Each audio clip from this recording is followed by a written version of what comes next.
revealing who you are. For your salt and light, you are love's great height. You are deep and wide, our consuming fire. You are salt and light, you are love's great height. You are deep and wide, our consuming fire. Let my eyes see your kingdom shine all around. Let my heart overflow with passion for your name. Let my life be a song revealing who you are. For your salt and light, you are salt and light. Your salt and light, your salt and light.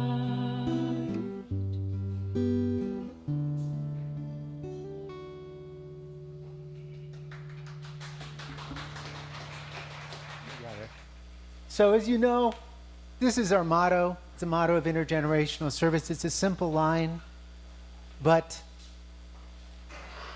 intergenerational service is about sharing. It's more than about just receiving. It is about being at home. And at home, we all want to contribute. We all want to help with the chores.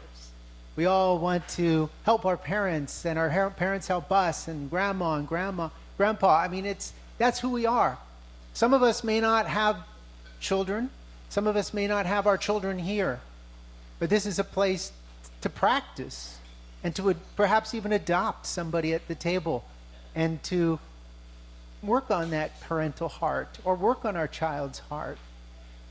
So, with that having been said, Easter egg hunt, and I just want to emphasize on Easter the three great kingships. The kingships of grandparents, parents, and children. When True Parents gave us this message in pledge number 3, they were essentially saying that each of these roles has an equivalent value in the kingdom of heaven. And this is something that Jesus noted in his own lifetime, the value of children. And children have historically in society, along with women, have been often sidelined, marginalized. And as we'll see today, Jesus' message was for those people as well. So we want to be all together. We are braiding a cord of generations. Let us open with a quote from our true mother, set the tone for a theme of true love. Life is like running a marathon without knowing when it will end. A truly successful life is not powered by money, position, or authority. It is powered by true love. Love is why we are here, how we should live, and where we are going. So, I'd like to invite up our pastor, Denthew, who is going to take us back a little bit to this last month's intergenerational service where we had a little bit of an art contest. The theme was Hyojong, you might recall. And we collected 23 images from you, drawings, paintings, etc. And we asked Denthew to take, we sort of pre-selected some of them, and we gave a batch of them to him, and he is going to tell you the rest of the story. Denthew, let's welcome up Pastor Denthew.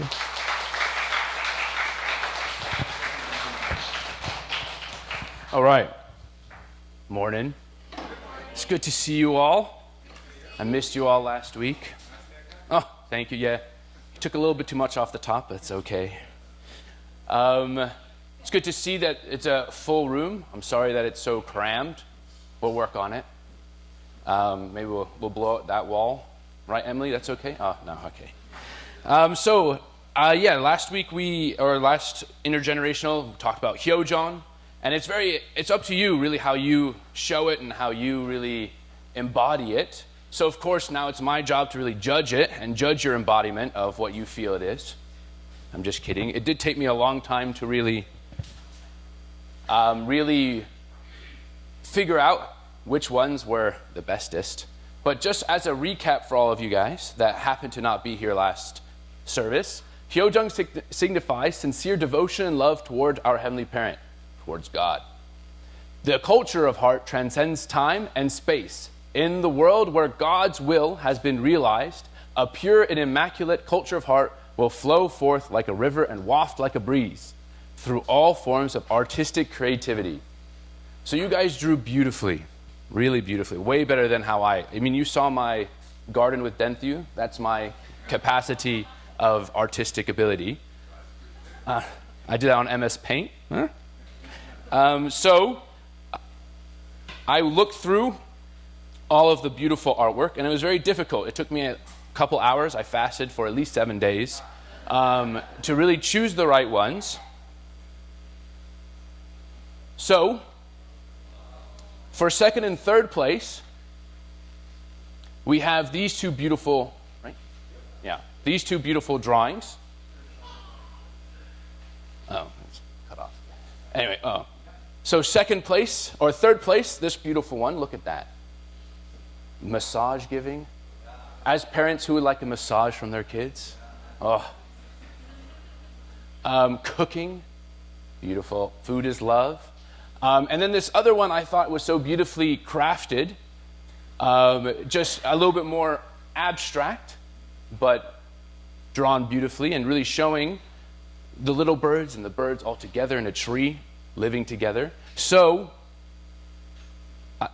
the three generations, you see that?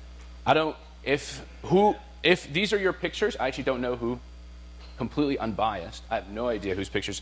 If you are second and third place, you want to stand up real quick? Oh. Nice.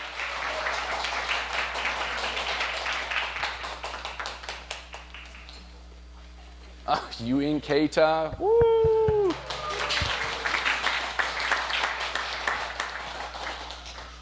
Beautiful. So, Keita, you want to, which one is yours? Mine's the one on the right. Why do you feel that embodies Hyojung? Yes. Some of these are what I do for my parents, so just like giving back to my parents. Massaging my dad, or I don't cook as much for my mom, but I feel like I should be doing it more often. But yeah, I feel like it's a way to relieve them a bit more from their stress. Yeah. Nice.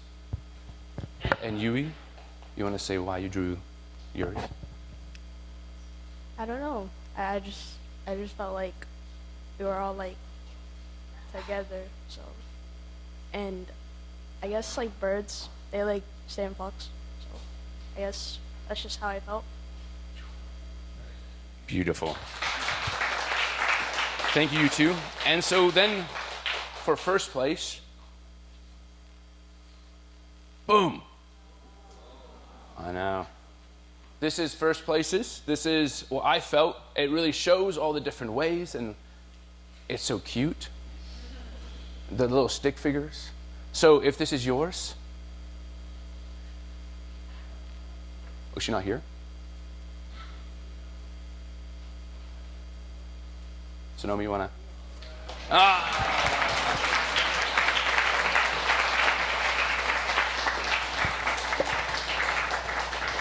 All right, Sonomi, do you want to explain why you are the best person in this entire room to show what Hyojung means?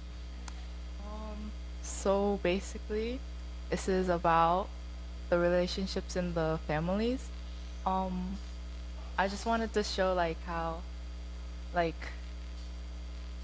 the bondings in families, like it can be the most smallest things, like giving hugs and like even going to vacations, like you're moving as one family. So, yeah. Amazing.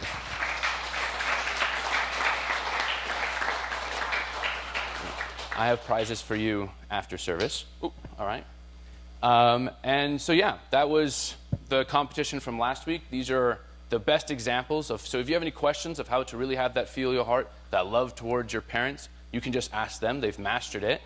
They'll be taking Q&A. They'll have open office hours. Yeah. We'll work on it. But yeah, so that was from last week. And so this week, to explain the activity,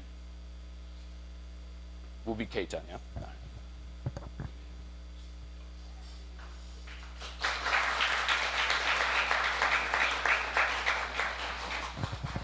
All right, so we're going into our activity. So as you can see in the middle of the table, there's a bag of clay. So you can take out the clay, and under the pen containers, there's a pile of small paper. Don't flip that over. Don't flip it over. So we're gonna be playing clay charades. So do you guys know how to play charades? So for those who don't know how to play charades, you're supposed to act out a certain prompt, and the people around you are supposed to guess what that prompt is. So in this case, you're supposed to mold something with clay, and the people around you are supposed to guess what that is. So as you go around the table, you'll take turns. One person will flip over one of the cards from the top of the pile, and don't show that card to anyone. And you're supposed to make what that word is. And everyone else is supposed to guess what that word is. Yeah.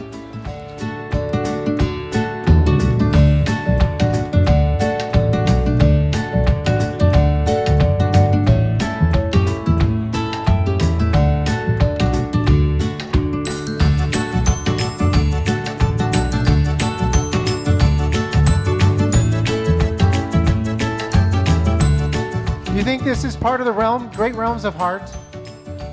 Which realm of heart does this belong to, this artistic creativity we're showing off?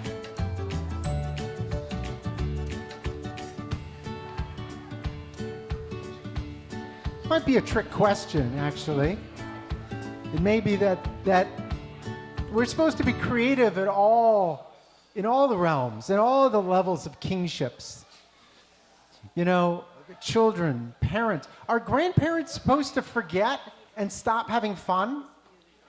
Stop being creative? I don't think so. I don't think so. In fact, I think that is one of the tragedies of our time, is that as we get older, we're sort of expected to just sort of, just keep doing things the way we've always done them, and often not with the input of creativity. And this is where having connection with children and having their input into our lives makes such a difference. I'm going to share with you about Jesus today, and one of the things that I read that I'd never seen before in the Gospels was a moment where, in a moment that you don't expect it, children cry out and praise Jesus. I thought it was remarkable. But my message is really to make it relevant. I want to ask you first, what does Easter mean to you? So as you're sitting there, and some of you still have your hands in the clay, and that is totally okay. That's totally good. Because one of my favorite memories as a kid, when I was very young, going to church, I would sit in the big church with my parents, and in an intergenerational moment, I didn't want to go to Sunday school. My dad would give me a piece of paper, and I would draw on the paper, and I'd sit there, and church went by so fast that way. If you have a kinetic energy in your fingers and you want to create, as I'm talking about this message, please continue to do so. We can multitask. And for the kids in here, and I saw some amazing pieces of artwork. There's so much creativity. This is what we need to encourage. If we're going to build the kingdom of heaven, we need everybody's creativity, right? So I'd like you around your table. This is a super quick exercise. You have Three words. Three words. I want you to just share, go around the table, and you can pass. You can pass. You don't have any idea. I'd like you to share in 3 words. What are 3 words that to you come to mind when you think about Easter? What are 3 words? If you could distill Easter into 3 words that you feel in your heart when you think about Easter. And they could be about, I don't know, whatever. Easter egg hunts, that's 3 words. Whatever that is to you. Go, do it. Around your table, 3 words.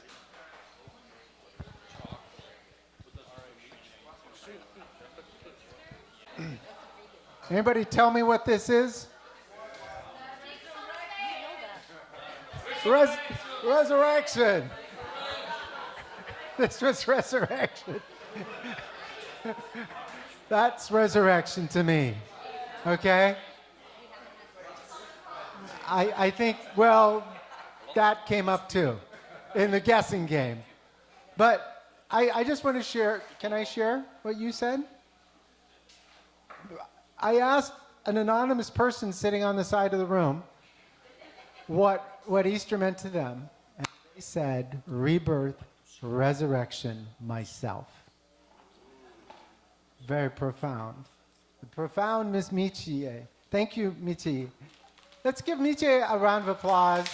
She is always here, always helping, always setting up, and I'm so grateful. So when I think of Jesus and Easter, my message is Jesus' message before, Jesus' wish before Easter. And when I think of this moment, I have to think about an experience I had when I was 19 years old. And when I was 19 years old, I was in college and I was staying in a dorm, and I woke up in the middle of the night to go to the bathroom, and I paused to look in the mirror, and I saw Jesus looking back at me. This is a bona fide spiritual experience I had at the age of 19, and I stared into that mirror, and in my face, I saw Jesus. This was very strange. I told my roommate the next morning. He thought it was hilarious. I told another roommate, another actually guy friend in the dorm, and he thought it was dangerous, that perhaps I needed mental help. And I didn't tell anyone else about it after that. I thought, this is not the sort of thing I should just be sharing. I should not be throwing my pearls to swine, so to speak. I didn't quite think of it that way, but I realized that this was too much to really share with the average person. I didn't share about it with anyone until I met our movement a year later. Not on the exact day, but about a year later. And I realized that this presence of Jesus in the mirror, Jesus was trying to tell me something. And that is very much Jesus' wish 2,000 years ago. That same message he wanted to share with all the people at that time. And that message was a radical message. It was a message that confronted the powers, the authority of his time.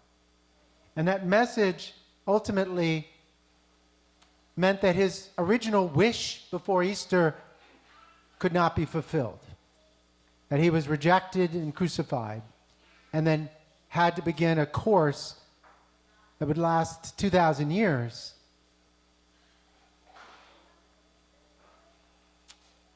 I think when we think about Easter, a lot of unificationists will tell you, especially I think our first gen will say, oh, that's when true Father met Jesus at the age of 15 on Easter Sunday morning. True Father had his family converted to Christianity some years before, and that was a seminal moment in our movement's existence. Others, we read True Mother's words, and we know that True Mother grew up with Jesus. She was studying Jesus. She was going to church many hours a week with her mother and her grandmother, who were devoted. They were attending a church in which Jesus was everything. They were looking for Christ's return in the flesh, in a new body, in Korea. And they read the Bible as if it was their only book. The Jesus that I saw in the mirror didn't look like this guy, who kind of looks like Saya, I think, a little bit, with another haircut.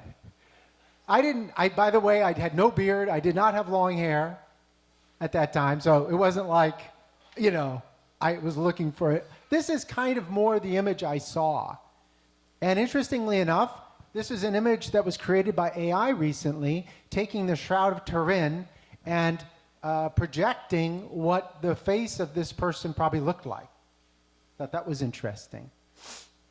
I ran it through a filter to make it look a little bit more like the Jesus that I saw, a little bit, and colored it yellow. But I think that's fairly close to what I saw. It was a Jesus whose eyes were very serious, were sad.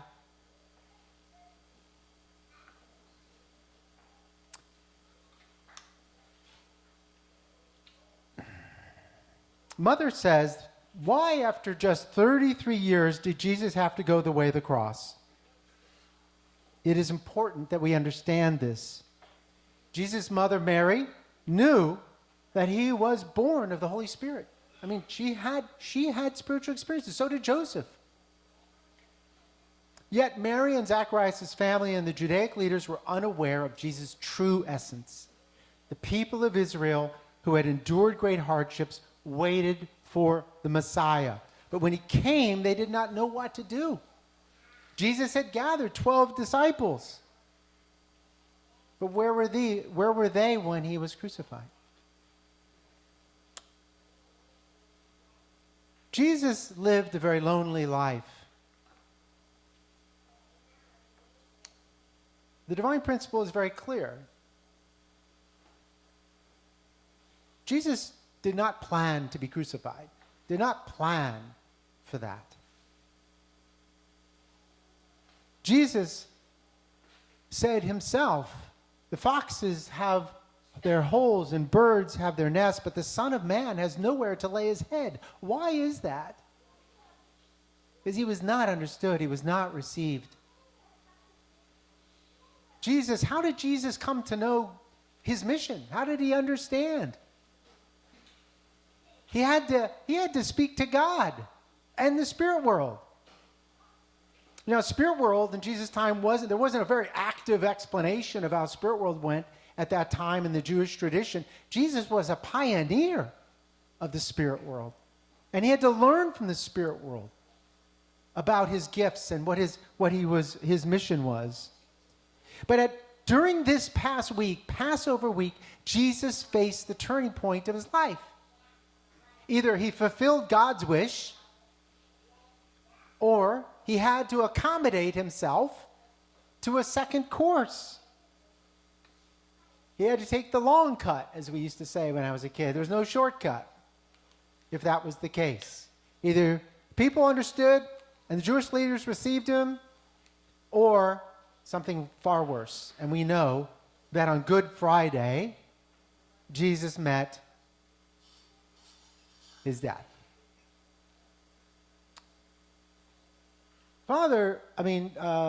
So Jesus spent a lot of years until the age of 30 very lonely.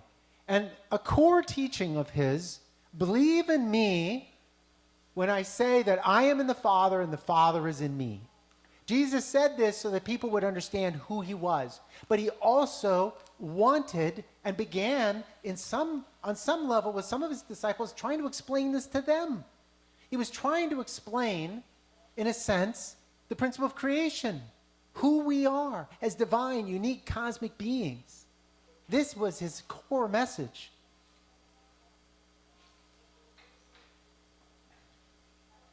Jesus was teaching that we were all trying to meet God. We all have God within us, and we just need to meet that God that is waiting for us.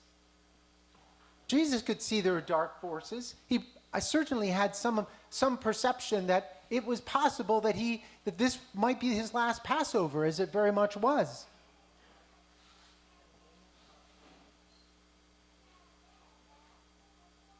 Now, there was something that happened that week that I want to dip into a little bit, and this is a famous moment where Jesus cleanses the temple.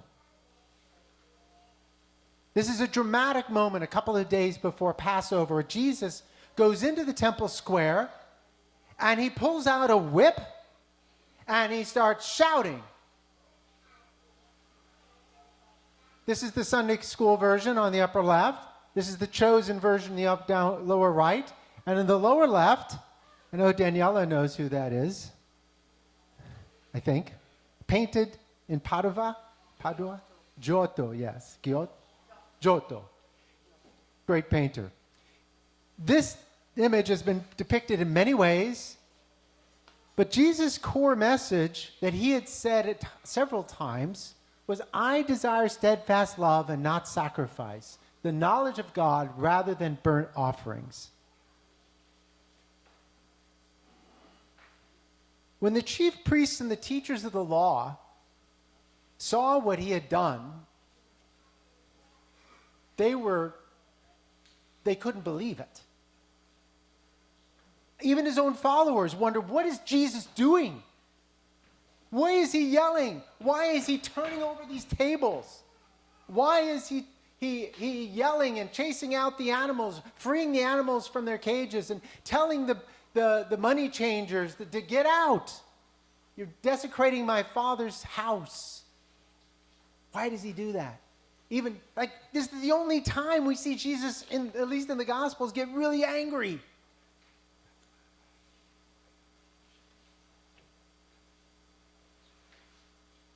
Do you know what the meaning, some of you, we should remind ourselves why the Lamb is so important.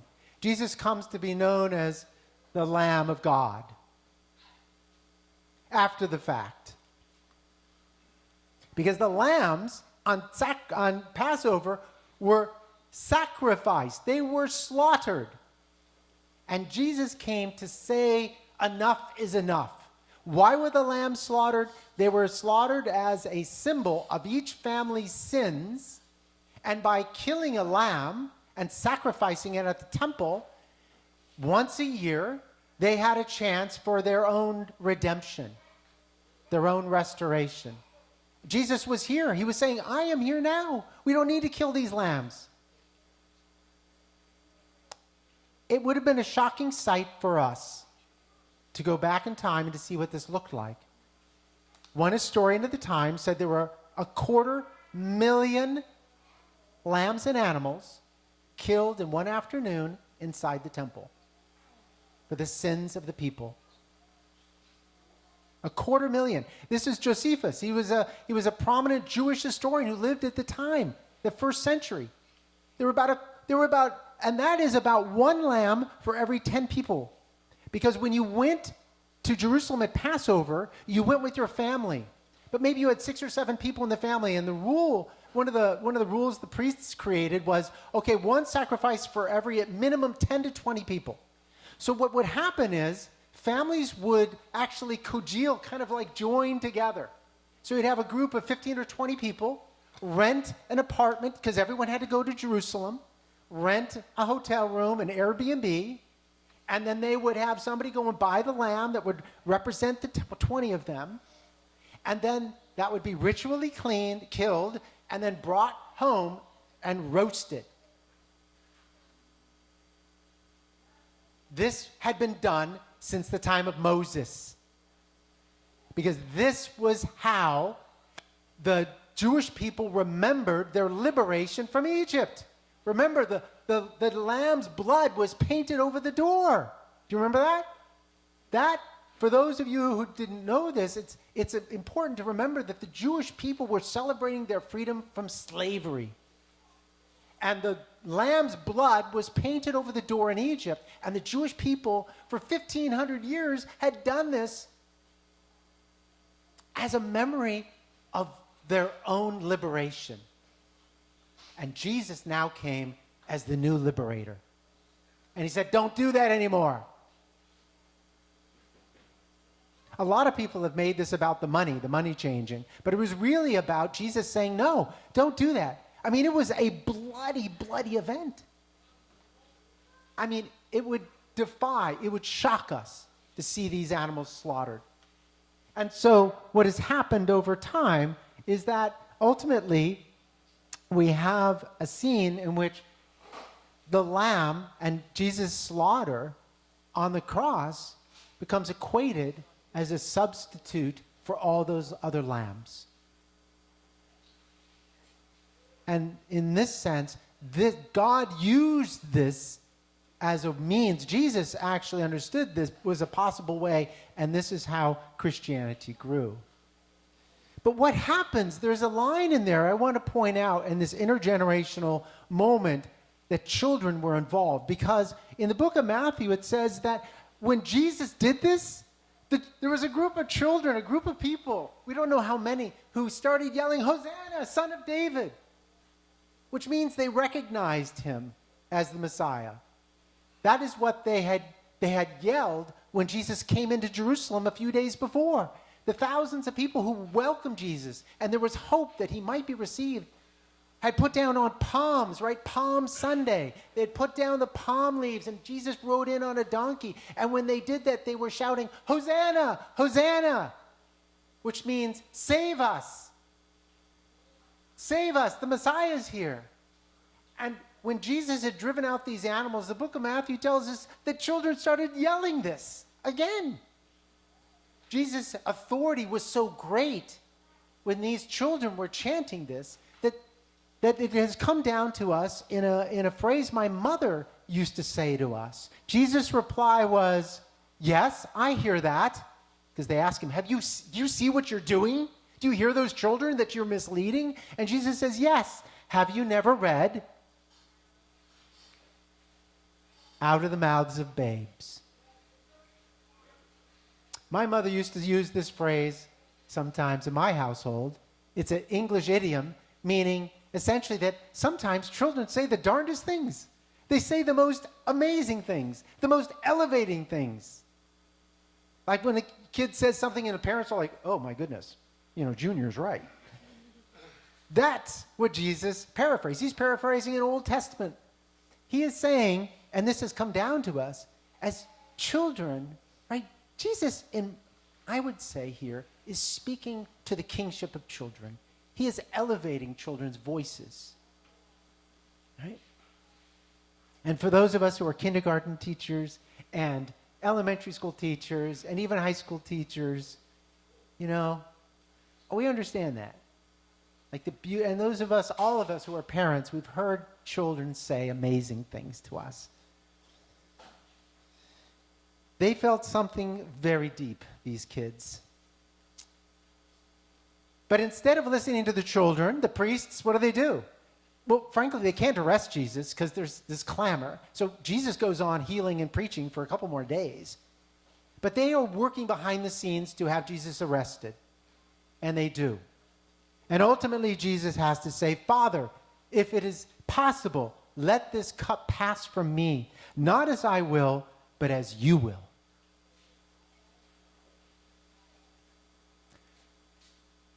True Father, Sun Myung Moon, in a talk he gave that was collected, a beautiful book published in 2001, The Life of Jesus, says this. First and last, Jesus died on the cross as a sacrifice of undefiled matter. Remember, the lambs, they needed to be unblemished. And it did cost a lot to buy those lambs. People paid a high price. I mean, those who say that Jesus saw the way the priests were cheating people by jacking up the prices for these unblemished lambs, it was costly. And yes, Jesus' sacrifice was costly because God lost his only begotten Son. Jesus was the pioneer. He was the first only begotten person in history. I mean, how this broke God's heart. But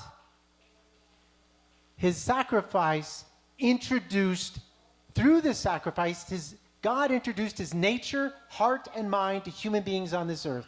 Jesus was the man whom God could love as the representative of all people in history and for all things. Wow. Father, in another passage, says, you know, Jesus had given up everything. Everyone around him thought he was a total failure. You know, his disciples left. Who were the only people who were there at the cross of his followers? Do you know who they were? The women. Do you know who was there at his crucifixion? At his resurrection? The women. Mary Magdalene. Some call it the three Marys because Mary was a popular name, apparently.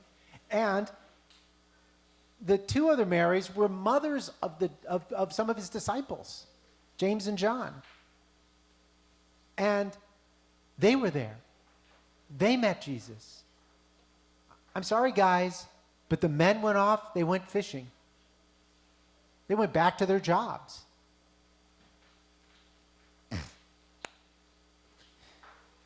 So, Father's words, though, were that in this moment, God said to Jesus, don't worry about this.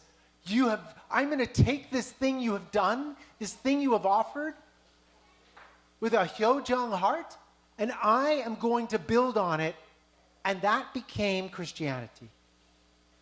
In all its imperfection and all its unblemished history, its blemished history, Christianity became a fundamental way that God changed the world.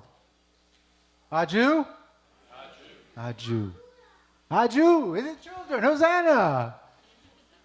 Hosanna. So let's wrap this up by returning to True Mother's words. True love is the spirit of public service. It brings the peace that is the root of happiness. We need to make humanity one great family by breaking down the walls of our hearts. So, we're here together. This is our family. This is our house. And when we come together, let's keep working on, take this feeling from this room, from this space, practice it here, break down the walls in our hearts, and go forth this week and continue to do what Mother asked us to do, which is to love each other, love our families, love our neighbors, be the example wherever we go. Thank you.